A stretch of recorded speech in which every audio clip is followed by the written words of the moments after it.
What's going on, people? We are here to give you guys our first after show anime related Spy Family. I have here two amazing guests. One is a very critical critic. One of them is a de facto, not just reactor, but content creator, connoisseur, and I will bring them in right now. What's going on, gentlemen? What's going on, Sam? I'm Thanks. wondering why don't I have a JVS T-shirt? It's stuff like this that I end up paying attention to. I saw the shirt too. I'm like, when you roll this out? Like, you just rolled this out today? You just opened the box today? Anyway, we are going over Spy Family. Just to give you guys context, I am a big anime fan. Matthew, I'll give him a brief, time to let you guys know his perspective on anime and what he feels about it. And then Lucas, this is his first anime series that he's actually actively watching. He does not watch anime normally. So this is going to be a very unbiased and very all-encompassing review that we're going to go through the first two episodes of Spy Family. Now, the backdrop of Spy Family, we got Lloyd. He is a spy, very good one. And he's been put on a mission where he has to develop a family. First episode, we see Anya. We'll get into that a little bit later. She's got a special gift. Second episode introduced the person that is potentially going to be his wife, and Yori. And we'll talk about that a little bit later because she's also got her own stuff going on. So all three of these individuals have their own lives that are going to be intertwined in a very interesting way. But anyway, Matt, for you, what is anime to you? And just briefly, your experience with it. Briefly. All right, that's a challenge. No, anime to me is expression, really. Like, there's so many different types and so many different genres that you can, growing up, like, I got introduced like to Dragon Ball Z and Naruto and stuff back when I was in middle school, and reading the manga and watching, Dragon Ball Z and stuff when it came out. And I could see myself in some of these characters and like kind of relate to some of their struggles in a way. And growing up, that was like big to me because I got to I felt like I found someone I could relate to, or and obviously you couldn't be exactly like them because it's anime, it's fiction, you can't really do all that kind of crazy stuff. But the stories that they went, the stories that they created for them and the journeys that they went through was something that I could see myself, being in that position. So yeah, man, it's a lot of fun, and you get to explore so many different types of genres, everything from shonen to isekai to all the little fun little bits of stuff they have in between there. So it's really just expression and reflection, I guess, and seeing yourself in a lot of this stuff. So that's what it is to me in the brief summary. I'm surprised I was actually able to do that. No, I think that was really good. I mean, some of those words I know for a fact went completely over Lucas's head. So I appreciate you, Lucas, for kind of staying quiet. Just the names of the. I'm assuming those were all shows. I knew Dragon Ball. Some of them, of animes, and he also gave up some examples of animes. But Lucas, I knew Dragon Ball. That's the one I knew. The genres. I definitely knew Dragon Ball. So Lucas, if you guys don't know, is to me one of the best critics that I know personally. And you can go up the ladder, you can go down the ladder, but he to me is a effective critic.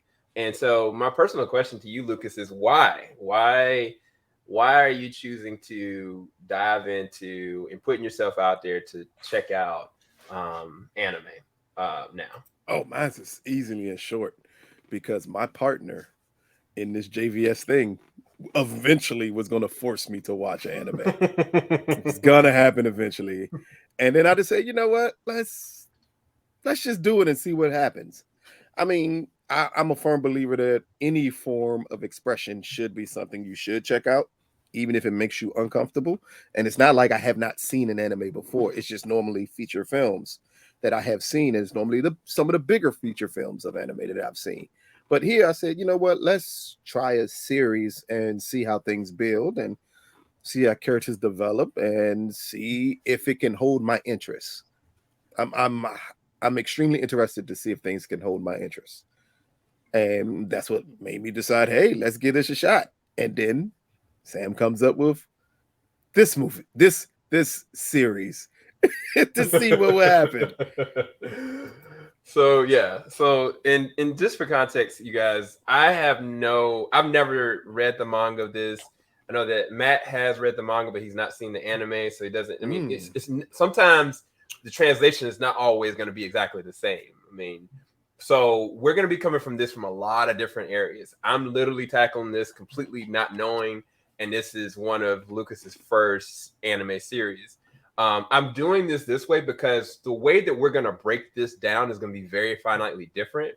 We might go into the artistic side of it. We might go into character dynamics.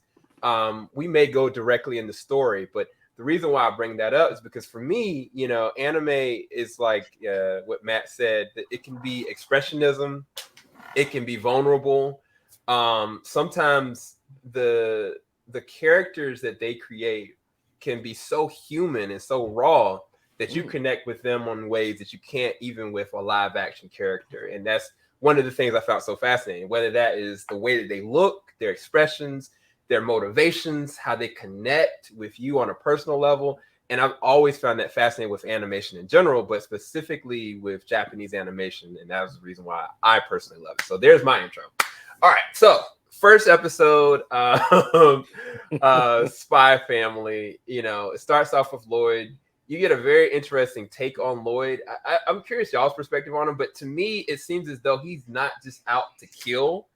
Not that he has necessarily a code about him, but the whole entire time, if I'm not mistaken, nobody effectively saw his face through the whole first episode. Like everybody that he came in contact that he knocked out, like he either was kind of shrouded like this or he was behind them. So he's a very calculated, spy, but he doesn't seem like he's out to kill. So I found him very interesting at the very first episode. But what was y'all's take on Lloyd and just, I guess, the way that this started up as far as the first episode? Yeah. Oh, okay. All right. So with Lloyd, the introduction to the character reminded me, and I'm gonna reference back to either film or television shows from what I'm accustomed to seeing because that's what reminds me of things. So it reminded me a lot of The Saint. And I know that's an old television show or a movie with Val Kilmer, depending on your age group on which you possibly have seen. But it's a spy that does his best to disguise his identity and through any situation. So the way that they played Lloyd out is that he was almost unstoppable because he's a man of many faces. That means he can adapt to any situation and he can do it perfectly. And it was a very interesting take to have on a spy that I wouldn't expect to see from, I don't want to say horrible by saying this culture, but this culture, I didn't expect to see this interpretation of a spy because this is not necessarily what I would think their interpretation of a spy would have been. And here it's just perfect as just the man that falls in the background. He's perfect never to stick out too much, never to do anything that gives him too much attention, because if it gives him too much attention, it could give away his identity. Right. Like for the first episode, majority of it was the name Twilight. I kept on saying, yeah. And I'm like, okay, I get it now. I get it. That the man that can blend into everything, that can blend into every situation, down to the jobs that he gets, and then you understand the reason they can entrust him with these jobs is because he can do and blend into anything he needs to be. Right. What about you, Matt? Yeah, I mean, just to piggyback off of that, I mean, Lloyd is effective. He's effective in what he does, and he doesn't, fall into a category where he's a little bit sloppy here and there. And like Lucas was saying, they hire him for a reason, and we get to see a lot of that just within the first few minutes of the episode, just on the way that he speaks, the way that he carries himself. He's always so mission focused and this, and I know we'll get later on into like episode 2 and stuff, but like throughout it, you see him when some of those tactics that he would have start to fall away as he, am I letting my guard down? Like, what's up with me? Like, am I, I need to do better. I need to stay up. I can't, afford to, sleep around people. Like, what's going on? So just even him saying things like that remind you of the kind of life he had prior to this. And I mean, obviously, there's things that I won't touch on, but just the little things that we did see in the first 2 episodes that, this guy had a past, right? Like something really traumatic happened to him, which led him on this path, down this road. And he might have done some things in the past. We don't know, right? We don't know what he has or hasn't done.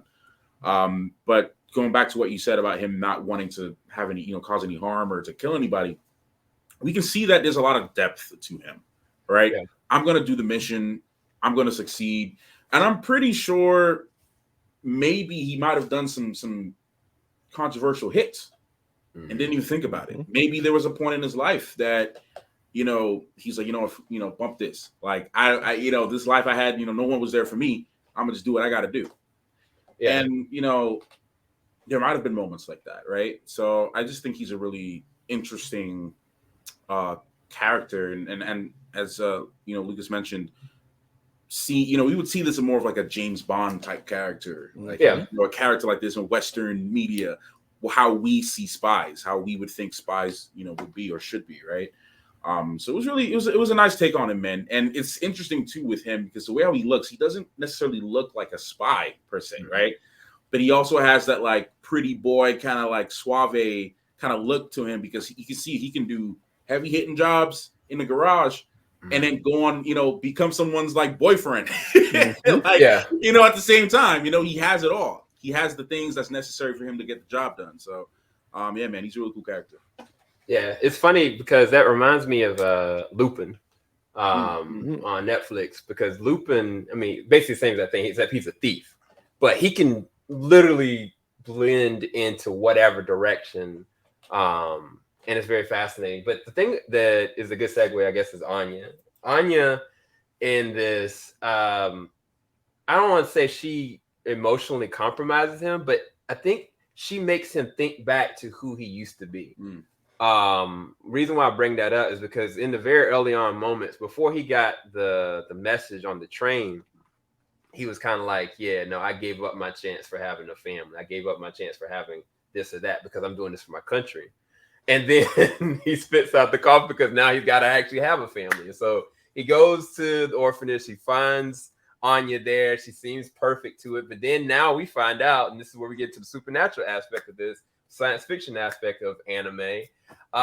She's a telepath. She can hear everything that he is thinking.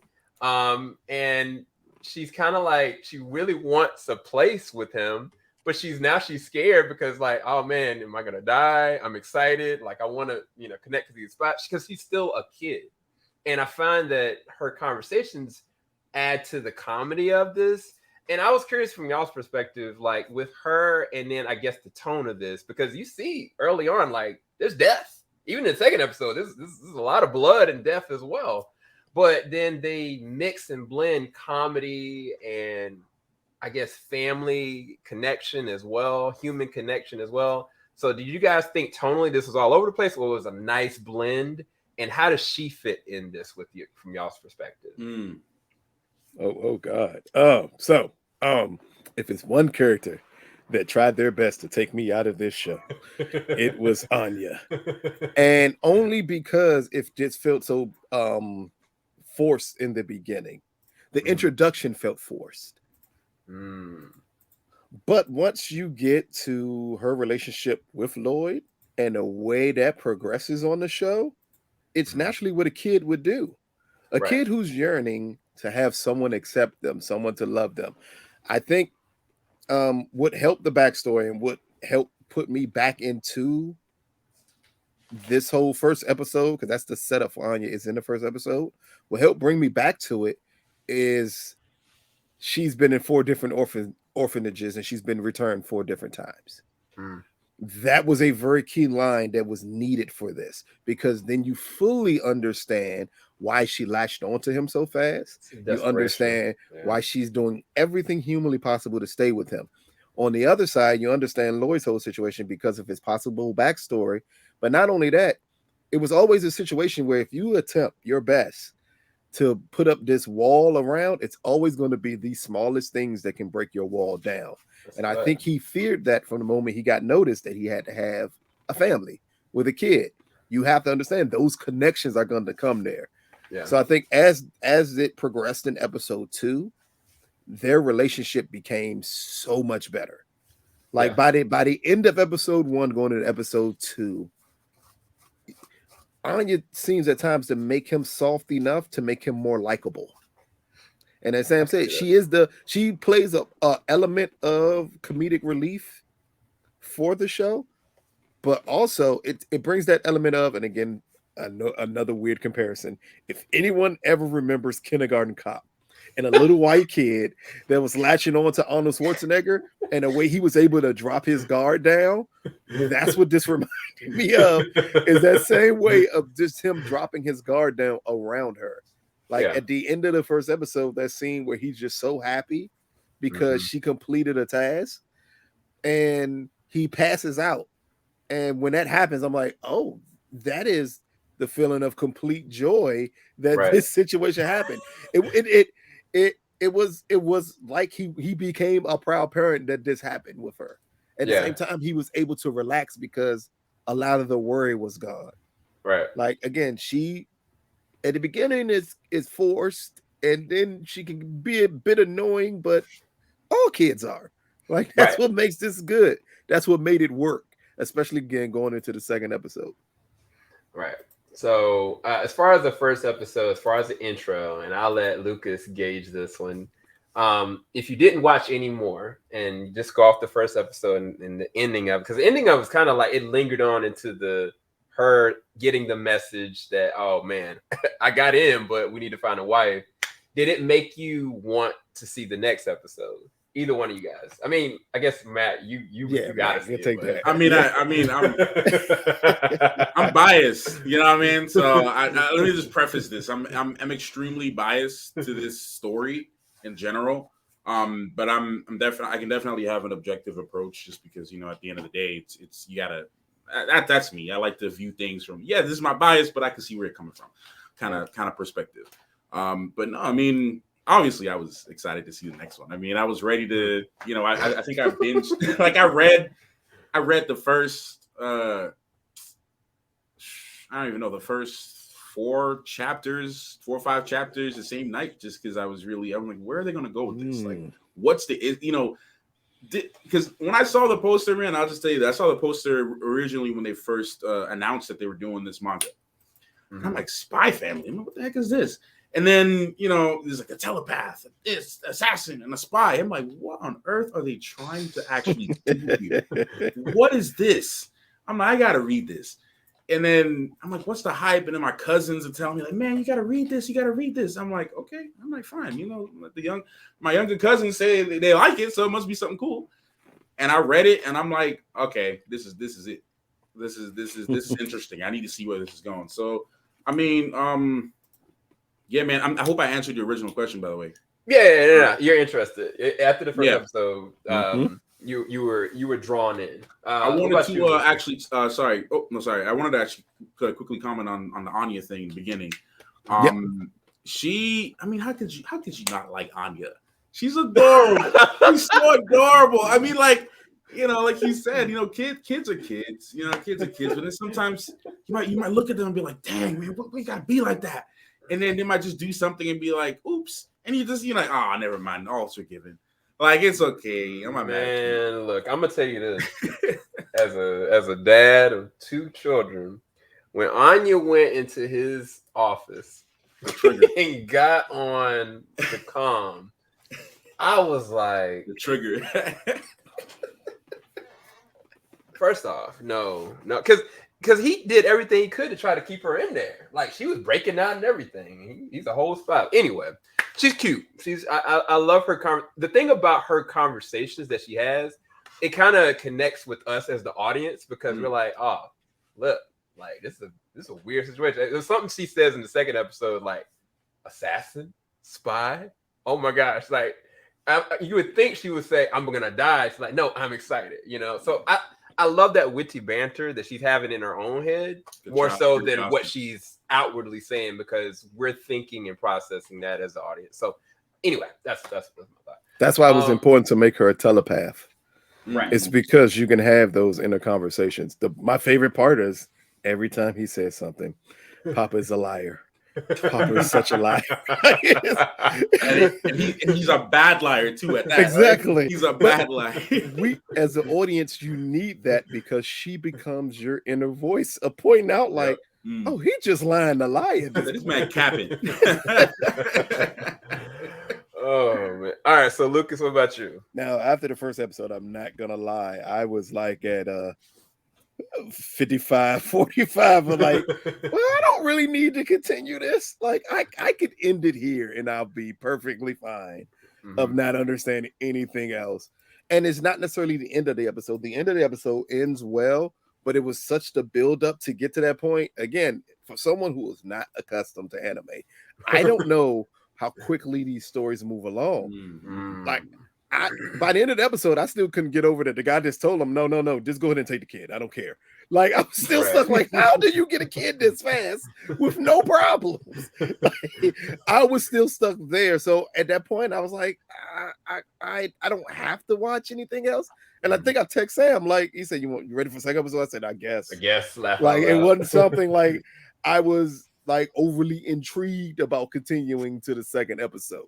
No, that's good. We need to be open about this because I think this is gonna add more conversation for people that are watching this as a discussion. I may even put this. Can I also say something about that too? Yeah. I definitely 1000% see where you're coming from. Because if I'm being honest with you, if I did not know or read anything about where the story goes, I probably would have had the same reaction too. Like, all right, we got a really cool, interesting character, possibly. She's a telepath, but what's actually going on here? Like, you're supposed to leave some breadcrumbs for me to like follow and be like, okay, what's going on? So I was and I had this conversation with my wife because we were watching the episode together, and I was like, look, if we did not know what was going to happen, I normally have like a 3-4 episode minimum for anime because I know sometimes it takes a little bit to set up. Yeah. But if I didn't have that, honestly, I probably would have been like, I don't know. Yeah. No, I mean, get that point of view for real. I get it because I mean, one of my favorite animes right now is Attack on Titan, and the funny thing about Attack on Titan, and I was gonna take Lucas through it. I might get there. It depends on. I don't know. We'll see about that. But when I got through, Spy Family works first. When I got through the 5th episode of Attack on Titan, personally, I quit it. Like, I intentionally quit the show, and I did not come back to it for years because I was like, I'm up in arms. I'm like, I don't care about this anymore, And then I came back and I was like, oh, you're playing the long game. I didn't see the long game. I didn't read the manga, so I don't have any preconceived notions about anything. You lost me here. So it took me to season 2. It can happen. It can happen. Jesus! It took me to season 2. It was like the second half of the first season because my wife and I we were struggling. Honestly, I was like, all right, man. This my cousin said it gets good. We gotta, and my cousin is probably even more of a bigger anime fan than me, and he was like, man, you gotta watch it. Trust me, it's good. I'm like, all right, I'll give it a chance. And then I'm falling asleep. My wife is snoring. I'm like, wake up. We got to finish the episode. And then we're watching this thing. And by the time we get to the second half of the first season, going up to season 2, I was like, oh. Yeah. So it took me pretty much a whole season to get there, to be honest. Yeah. Jesus. Yeah. It took me a bit. Matt, you did not help my chances of getting him. I'm just being honest, Sam. I'm just being honest, Sam. The last piece of media, again, because I can't relate it to anime. The last piece of media that it took me that long to get into was Supernatural. So think about it. Supernatural season 1 was the last time I gave that show, any show, that long to get me into it. Now you get one episode. If I am not into you after one episode, I am not watching anymore. But anyway, going into so the first episode we went over that. So second episode now, we're introduced to a brand new character, and that's the assassin, the future wife, so to speak. And you get a little bit about like she's trying to work and kind of make her way. She's kind of isolated. She seems really just content about just trying to do her job and trying to make it. But then she's got a younger brother, younger brother is kind of like, you know, you got to make sure you have a husband, somebody take care of you, and she doesn't want to disappoint him. Then all of a sudden she gets a random call, and she's got to do her real job, and her real job is kill people, and she does it effortlessly to the point that she goes and like looking at herself like, oh man, I messed up my dress. I might not be able to go to the party. Like it wasn't even a thing. And so I was like, okay, psychologically, this woman is all the way off, but she's very engaging too. So now at this point, like her and Lloyd meet and they cross paths at, I believe, is it a tailor place for the? Yes. That's where she messed up her dress. Yeah. And they just happen to cross paths. He sees her, she sees him, and the mutual interest is there. And then now we have an episode. So as far as the second episode, did you guys enjoy the second episode more than the first episode? And if so, why? And what is your take on the new assassin? Oh, okay. So, did I enjoy the second episode more than the first? Yes. The reason why, and I want to say her name right, is it your? Yeah. I got hooked the moment her introduction was on screen. And it had nothing to do with the action elements of her introduction.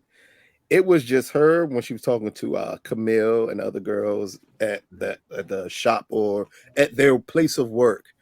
And when I'm introduced to those cultural experiences that would be accustomed to them, of you're too old to be here. If you're too old, we're gonna think you're a spy. We're gonna like all of that whole conversation hooked me completely into this show. And then after that, the action was amazing. Oh man. Oh my goodness. I was like, oh, I love this character. Like this is my favorite character on this show. Because because of the beginning, it sets it up for you to understand and have sympathy for this character. When you get to the action elements, you feel proud because this character is sticking up for themselves in a way you didn't see it happening when your first introduction to the character. Yeah. So everything after that, to me, it just plays perfectly into what you want this character to be. Yes, she's forceful. Yes, she can kill anything that can walk. But in the end, her whole thing is acceptance. And the women did a great job of like pinpointing to you, like, well, look at your body, look at the way you dress. No one's going to want you this way.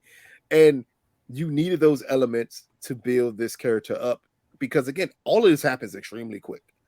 Like this, in any other culture, this would have been a 2-hour movie attempting to build her back up again. She would have been Julia Roberts in Pretty Woman.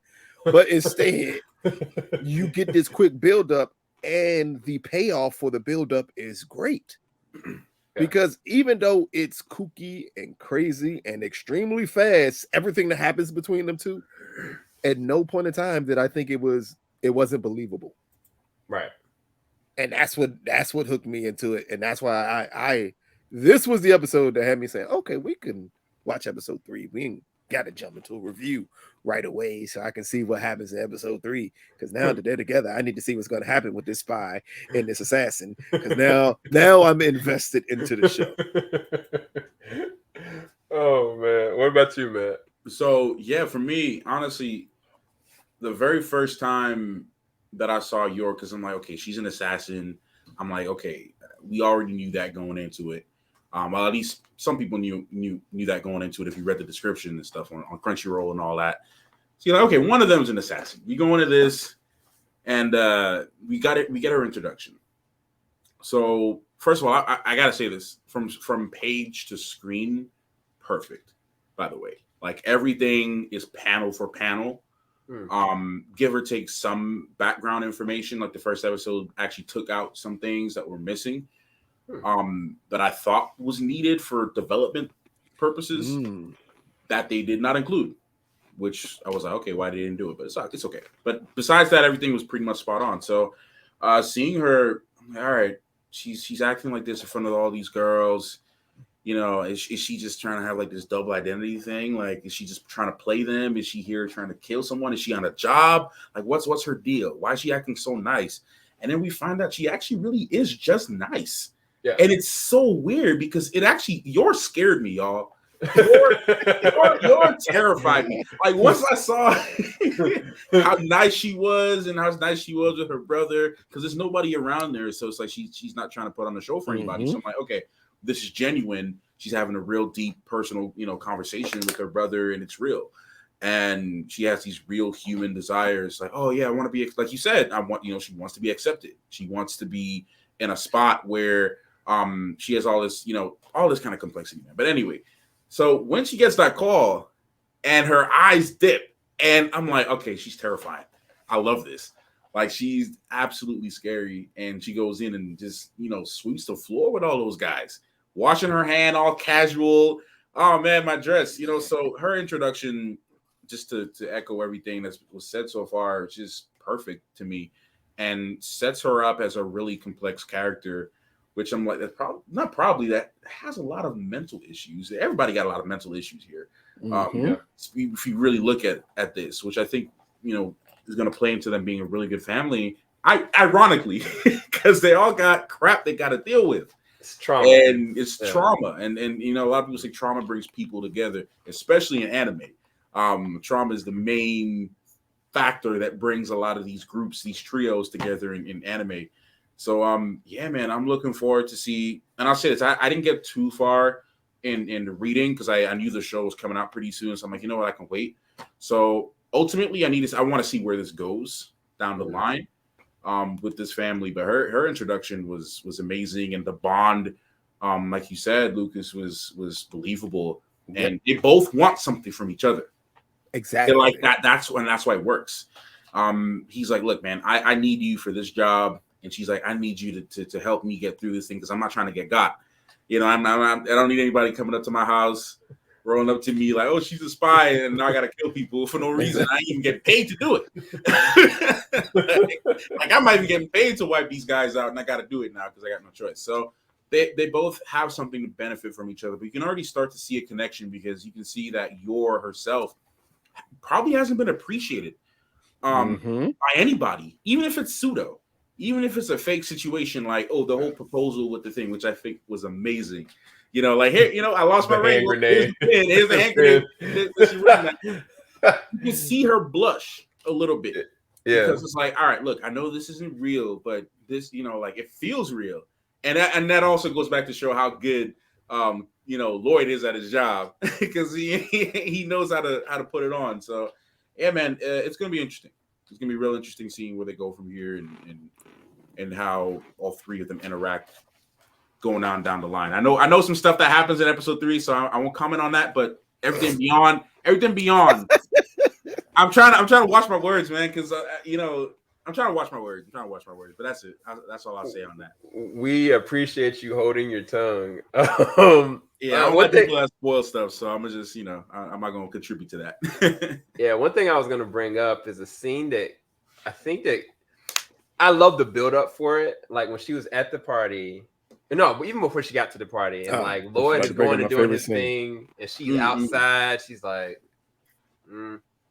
well, I guess this is what it feels like to get stood up. And so didn't that scare you? And she kind of like goes to the party, and she's just kind of sitting there. They're talking about her. I really feel like she can hear what they're saying. She clearly could hear what she's saying.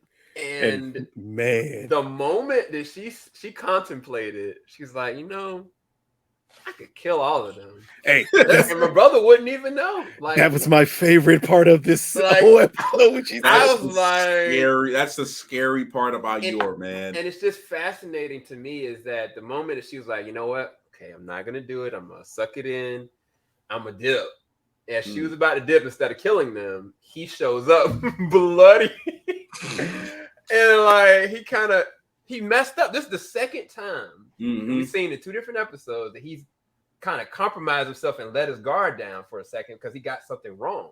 He was like, "Oh, this is my wife," and he was like, "Crap, I messed up. Like it's supposed to be my girlfriend." He messed up by showing up with the blood on his face.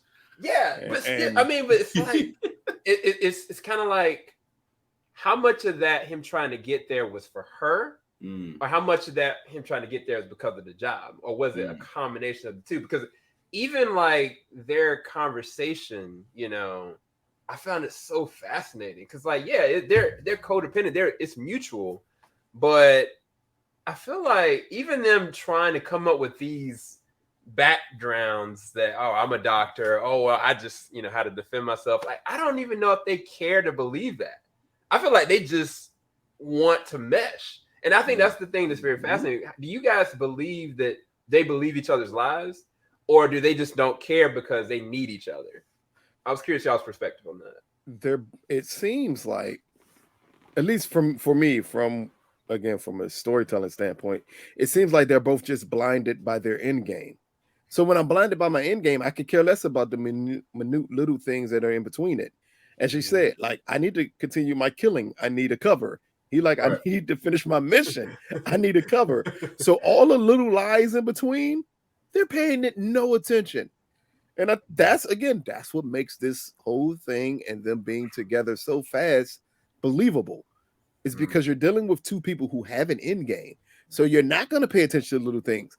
You're not going to pay attention to that Camille, I think that's her name, attempted to throw a hot plate of potatoes because it was gratin, right? If I'm not mistaken, that she tried to throw that on her, and she literally stopped it and held it up with her foot.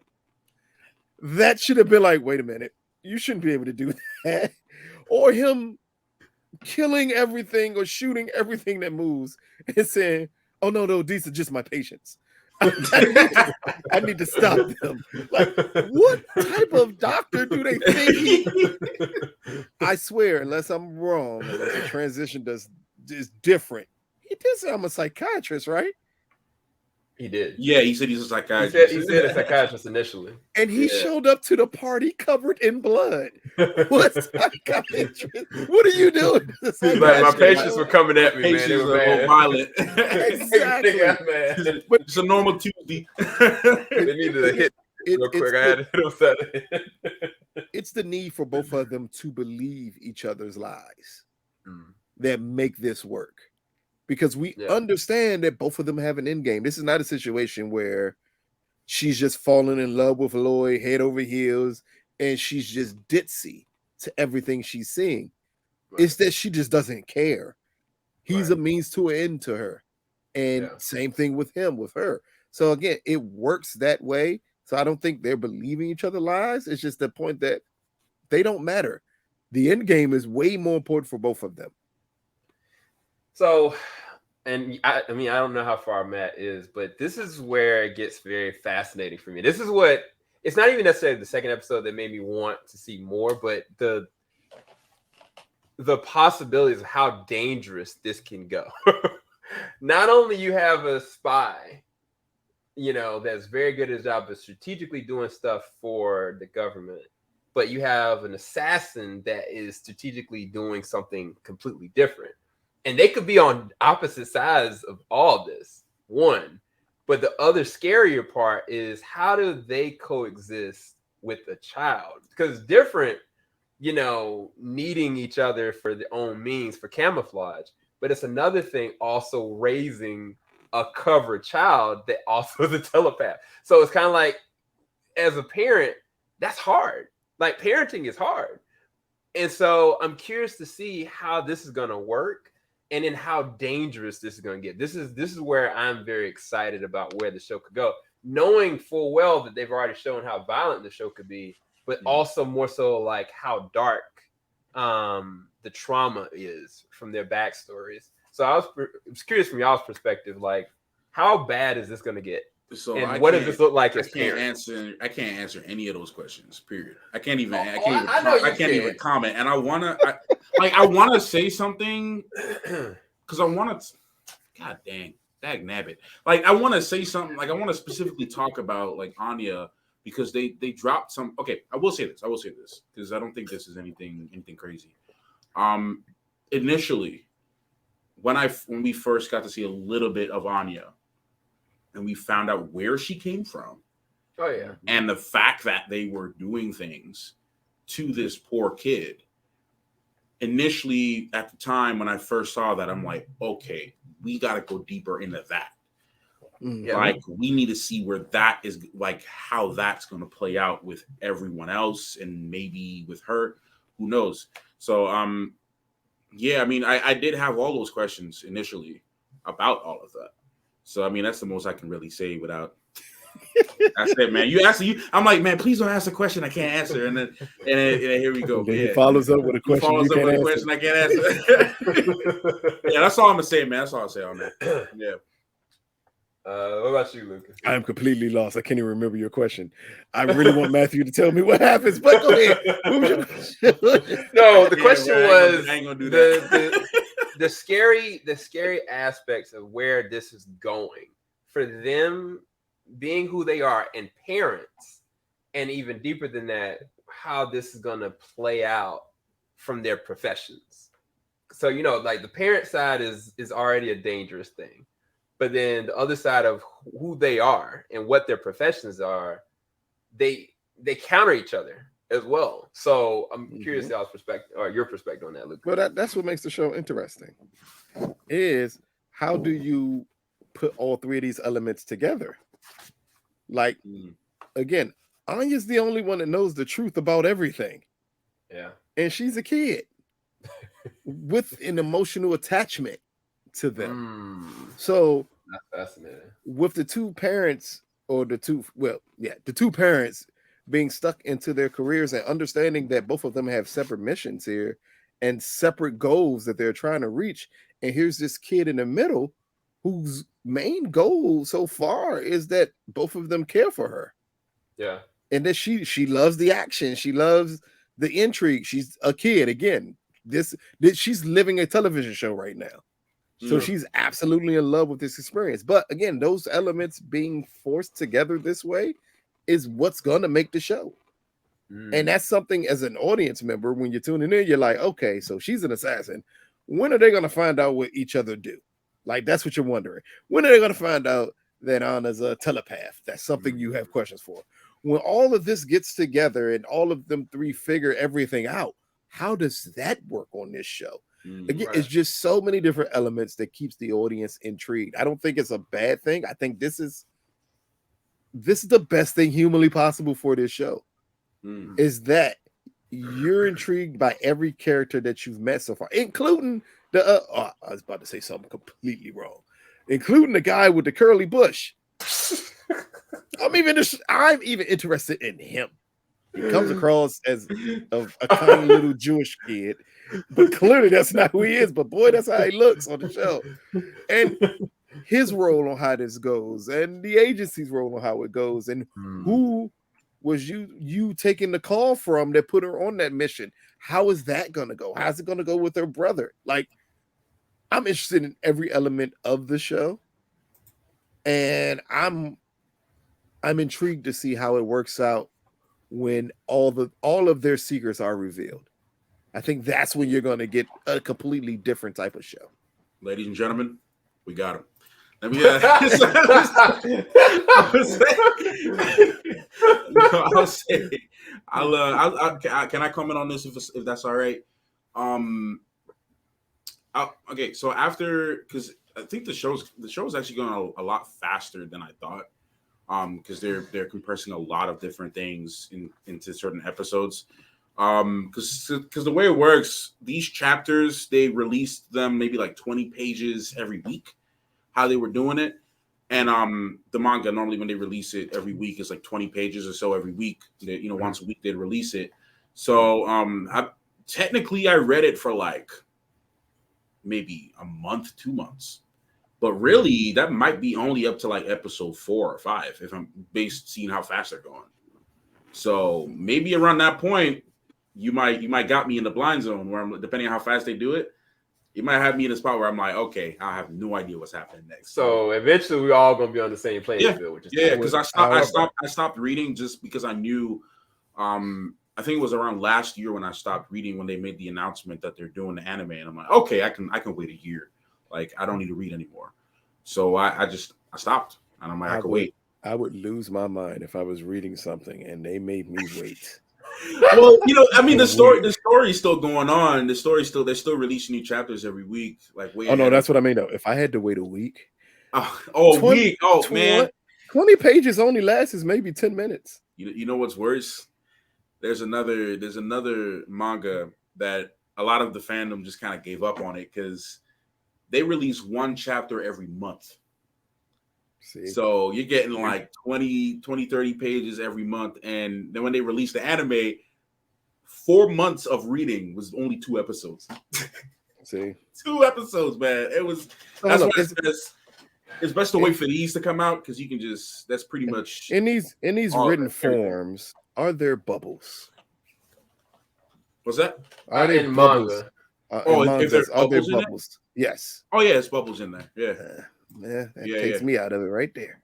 Yeah, I mean, it's a Japanese comic book. You know what I mean? So if you're not a comic book person, you're not gonna like manga. I am not a comic book person, and that's fair. Honestly, that's fair. Like, if it's just written out for me to read it, I'm perfectly fine. Oh yeah. No, I mean there are some very rare though. There's some stories that got adapted into like animation that have no pictures, but it's extremely rare in Japan because Japan that's how they make the money, man. Like exactly like that. So you get.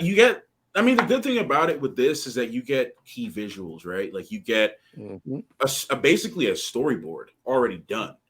It's already done, so you can get to see how things play out beforehand, and that's the beauty about it. But if you're not a comic book person, that's just not going to be a thing. I'm still even slowly trying to get my wife to read more because I'm trying to put her onto Chainsaw Man. She's a reader, but she's not really a comic book reader. Similar to you, she loves books. Exactly. She'd read a book, any book, all day, but comic books.